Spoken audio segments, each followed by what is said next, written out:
Welcome to technologyined.org. I'm founder Deb, here to give an overview of a few technologies which could benefit educators. We'll be looking at a small sample, though there are many more. First, we'll start with the computer. The computer is a powerful device which allows a student to create simple text documents using programs like Microsoft Word to engaging presentations in software like Google Docs, Presenter. It also allows a student to connect to the internet. The internet allows the students to share documents, collaborate online, research a litany of sources, and gather information from a variety of reputable sources like ed.gov, which gives information straight from the Department of Education. Next, we'll take a look at the iPad. The iPad is a great on-the-go tablet, which allows educators to keep students engaged. As the iPad is a touchscreen device, students can readily interact with it. It also allows access to the internet and many apps, which are different softwares. Students can be actively learning while also having fun, as shown by the Chicago Public Schools iPad experiment. If the school buys a whole classroom set, students can connect with each other, view their textbooks, and complete school assignments, all on one device. Related to the iPad is the iPhone and the iPod Touch. These are like mini iPads, allowing the same benefit of an iPad, but with the mobility of a phone. The iPhone functions as a phone as well. Next, we take a look at the Amazon Kindle. The Amazon Kindle is a great e-reader. It allows storage of many books on one small device. The school would save a lot of money giving students a Kindle, as a Kindle costs less than 2 classroom textbooks. Students could read all of their course material, and instead of breaking backs over 5 to 7 textbooks, carrying them to and from school every single day, they have a small, light, and portable device. We can zoom in on other helpful technologies in the ever-growing and vast market of educational technologies. There are products like electronic notepads and electronic pens, which makes note-taking much faster and easier. We also see many devices that help disabled students, which all of the devices mentioned prior can be used and connected to those same technologies, which can help visually impaired and audibly impaired students. All in all, there are many different benefits of using classroom technology. And in a growing world of technology for the younger generation, shouldn't the most important thing evolve with it? We were quite fortunate at technologyined.org to be able to talk to an educator of the modern times. The following is a series of clips from our interview with Stephen Beal, a technology education teacher. This is Mr. Beal, who teaches technology education at Avon High School. He has a degree in technology and engineering education from Central Connecticut State University.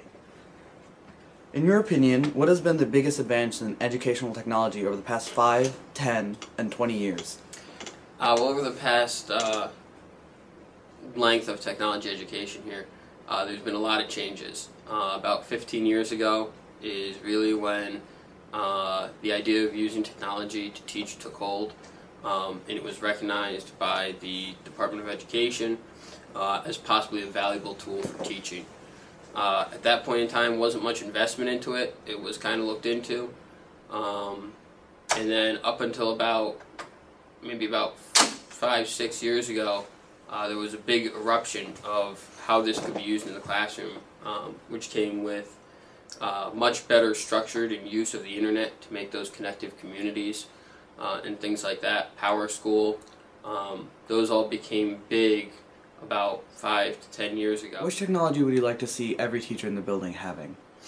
Every teacher in the building, I would like to see every teacher in the building having access to the internet and smartboards. Avon recently did an update where it has received wireless internet throughout pretty much the whole building at this point in time, if I'm remembering correctly. And that's a great asset to the teachers, being able to access files at anywhere in the school. The other thing, which is a little bit more permanent location, the smartboards work very well.